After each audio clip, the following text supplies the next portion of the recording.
तो dear student, आज हमारा प्रोकैरियोटिक का एक आखिरी टॉपिक बचा हुआ है। इससे पहले वाले टॉपिक में मैंने cell envelope and its modification कराया था किसका, प्रोकैरियोटिक सेल का। लेकिन आज हम प्रोकैरियोट्स में राइबोसोम और इंक्लूजन बॉडीज़ को पढ़ने वाले हैं। इसमें बहुत सारी इंपॉर्टेंट जो लाइन है जो कि नीट में डायरेक्टली पूछी जा सकती हैं और पूछी भी गई हैं। ऐसा नहीं है, आप नीट 2018 से लेके या इससे पहले वाले से भी लेके आप देखोगे ना इसके PYQ, तो बहुत सारे क्वेश्चंस इस टॉपिक से पूछे गए हुए हैं। तो चलिए स्टार्ट करते हैं बिना किसी देरी के। और हाँ, ये जो राइबोसोम और इंक्लूजन बॉडीज़ हैं, इनको हम बहुत ईजिली भाषा में समझेंगे क्योंकि इसकी जो कुछ लाइन है वो काफ़ी कॉम्प्लिकेटेड है, या आप बोल सकते हैं कि काफ़ी कन्फ्यूजिंग करने वाली वो लाइन्स हैं। ठीक है ना, तो चलो स्टार्ट करते हैं हम। चलिए भाई, क्या लिखा हुआ है यहाँ पे, राइबोसोम। हम सबको पता होना चाहिए कि राइबोसोम होता क्या है और इंक्लूजन बॉडीज़ क्या होती है। चलो भाई, यहाँ पे थोड़ा समझ लेते हैं राइबोसोम होता क्या है। देखो, राइबोसोम क्या है, एक प्रोटीन फैक्ट्री है। आप लोगों ने शायद कभी सुना हो, कोई सर वगैरह मैम वगैरह ने आपको पहले कोई किसी क्लास में पढ़ाया हो तो उन्होंने बोला होगा कि जो राइबोसोम होता है वो प्रोटीन फैक्ट्री होती है ना। क्योंकि हमें भी पढ़ाया गया था, तो हमने भी ऐसे पढ़ के तो बोला है। तो आप लोगों को भी पता होगा कि जो राइबोसोम होता है वो प्रोटीन फैक्ट्री होती है। अब प्रोटीन फैक्ट्री क्यों होती है, इसको फैक्ट्री क्यों बोलते हैं, अब हम सबको पता होना चाहिए कि फैक्ट्री हम उसी को कहते हैं जहाँ पे कुछ चीज़ बन रही हो, है ना। फैक्ट्री हम उसी को तो बोलते हैं जहाँ पे कोई चीज़ का फॉर्मेशन हो रहा हो या कोई चीज़ बन रही हो, यही तो बोलते हैं। तो यहाँ पे राइबोसोम क्या है, एक साइट है। किसकी साइट है बताओ भाई, अभी किसकी बात की है मैंने, प्रोटीन की बात की है। तो किसकी साइट है, site of protein, site of protein क्या, सिंथेसिस। ठीक है ना, इसीलिए हम इसको क्या कहते हैं, प्रोटीन की फैक्ट्री कहते हैं। इतना समझ आया होगा। चलिए भाई, अब NCERT ने यहाँ पे क्या लिखा हुआ है, और एक चीज़ और ध्यान रखना कि प्रोकैरियोट्स के अंदर 17S का राइबोसोम मिलता है। इसमें जो S है वो से एक सैडबर्ग यूनिट है, ठीक है ना, जो कि इनडायरेक्टली मेजर करती है डेंसिटी और साइज़ को। इस चीज़ का ध्यान रखना। चलो भाई, क्या कह रहा है ये NCERT में, क्या कह रहा है ये हम उसको पढ़ते हैं। इन प्रोकैरियोट्स, किसकी बात चल रही है यहाँ पे, प्रोकैरियोट्स के बारे में बात चल रही है। Ribosome are associated with the plasma membrane of the cell. जो राइबोसोम होता है प्रोकैरियोट्स के अंदर, वो प्लाज्मा मेम्ब्रेन से एसोसिएट होता है, किसकी, सेल की। ध्यान रखना इस चीज़ से, ठीक है ना। They are about 15 nanometre by 20 nanometre. इनका जो साइज़ होता है वो कितना रहता है, 15 नैनोमीटर से 20 नैनोमीटर के बीच में इनका साइज़ यहाँ पे रहता है, ठीक है।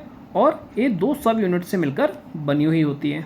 कौन कौन सी होती है, एक होती है 50S और एक होती है 30S। अब आप लोग बोलोगे कि सर 50 और 30 तो 80 होता है, लेकिन इसमें ऐसा नहीं है, इसमें हम इसका कोई एडिशन वगैरह नहीं करते। ध्यान रखना इस चीज़ का, ठीक है। तो 50 और 30 80 ना होने के बावजूद कितना होता है, 70S, और ये दोनों के दोनों मिलकर कितना बनाती है, 17S प्रोकैरियोटिक राइबोसोम को ये फॉर्मेशन करती हैं, ठीक है ना, बनाती हैं दोनों आपस में मिलकर। इस चीज़ का ध्यान रखना। ये हमने फिर पढ़ाई था कि जो राइबोसोम होता है वो क्या होता है, एक साइट होती है किसकी, प्रोटीन सिंथेसिस की, है ना।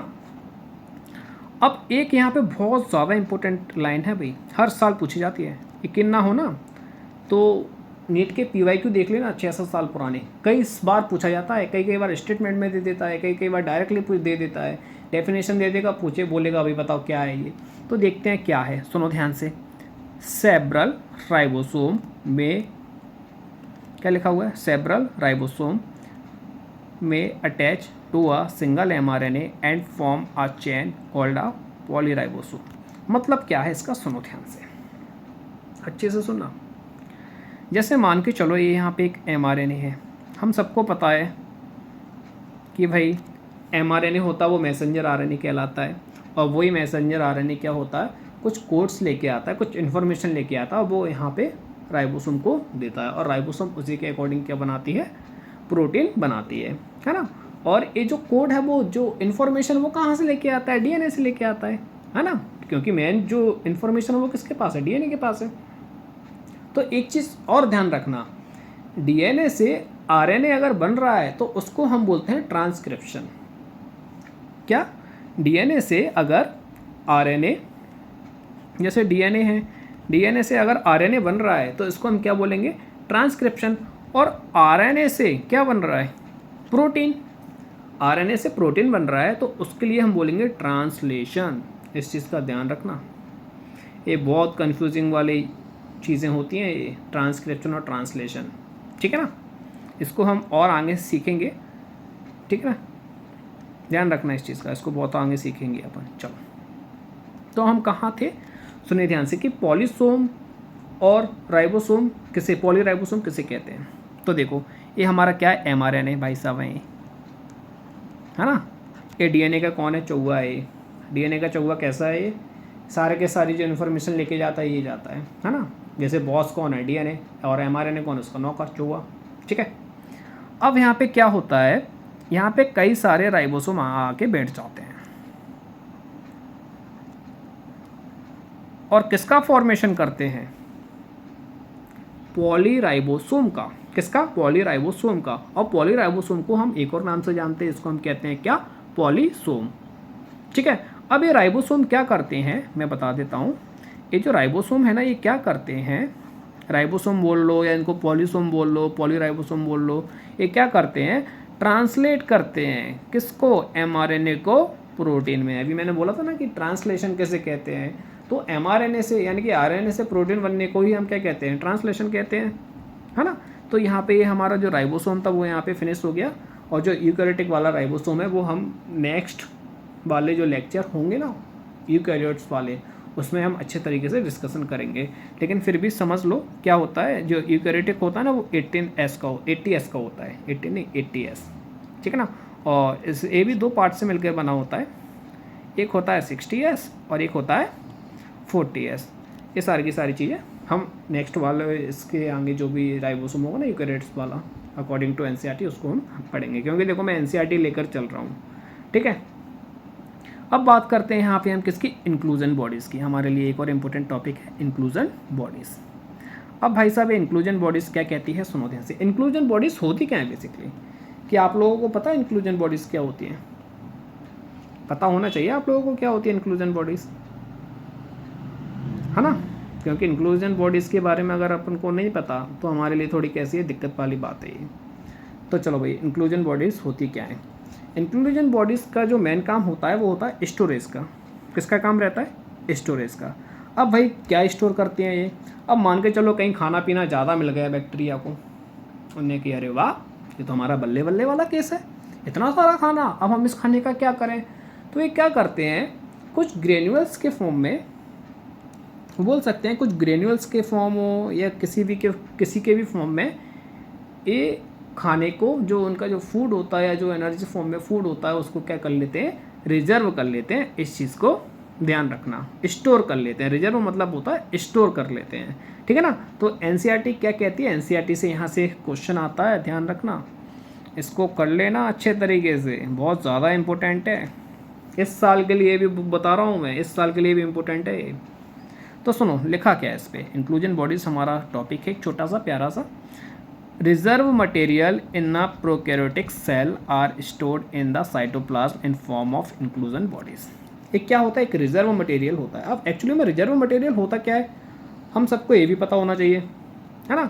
रिजर्व मटेरियल होता है, जैसे हमारे घर पे देखा होगा मम्मी वगैरह जो होती हैं वो अपने किचन में कई सारे जो बॉक्सेस होते हैं उनमें खाना या बोल सकते हैं कि उनका जो रॉ मटेरियल होता है उन सबको वो अलग से रख देती हैं कि कभी ख़त्म हो जाए तो हम इसमें से निकाल लें। या मान के चलो कोई मेहमान आ जाए, अब शक्कर ही नहीं है डिब्बे में, है ना, फिर मम्मी कहती हैं कि बेटा इसमें नहीं है, वो दूसरे वाले डिब्बे में रखी हुई होगी थोड़ी सी।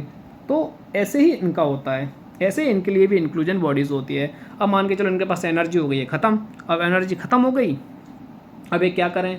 फिर ध्यान देते हैं अरे हाँ यार हमने सेल के साइटोप्लाज्म में कुछ इंक्लूजन बॉडीज़ बना के रखी थी जो कि हमारा रिजर्व फूड का काम करेंगे, रिजर्व मटेरियल का काम करेंगी, है ना। तो ये वही होता है, इस चीज़ को ध्यान रखना।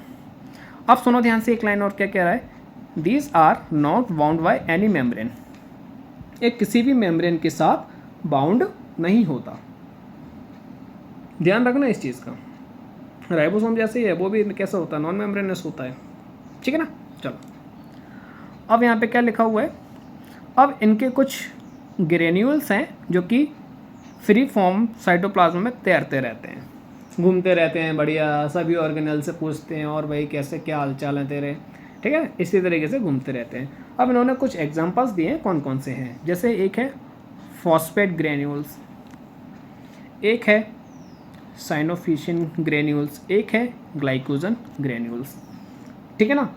अब सुनो ध्यान से, क्या होता है इसमें, जो एक है ना ये ग्लाइकोजन, ये एक बार पूछा गया था कि जो ग्लाइकोजन ग्रेन्यूल्स होता है ना वो किससे रिलेटेड होता है, तो ध्यान रखना जो ग्लाइकोजन ग्रेन्यूल्स जो होते हैं ना वो कार्बन या एनर्जी से रिलेटेड रहते हैं, ठीक है ना। इन सबको क्या करके रखते हैं, रिजर्व करके रखते हैं, किसके अंदर, ह्यूमंस के अंदर है बैक्टीरिया के अंदर, बैक्टीरिया के अंदर, ह्यूमंस मत कर देना क्योंकि ह्यूमंस के अंदर प्रोकैरियोटिक सेल पाई ही नहीं जाती, ध्यान रखना, है ना। और हमारे अंदर किस फॉर्म में फूड स्टोर होता है ये हमको भी पता होना चाहिए, किसके फॉर्म में, ग्लाइकोजन के फॉर्म में, जो कि आगे चल के टूट भी जाता है, ठीक है, एनिमल्स के अंदर। चलो, अब एक यहाँ पे एक चीज़ लिखी हुई है, क्या, गैस वैक्यूल। अब ये गैस वैक्यूल्स का क्या काम है, इसके बारे में भी तो हमको पता होना चाहिए कि गैस वैक्यूल्स होती क्या है ना।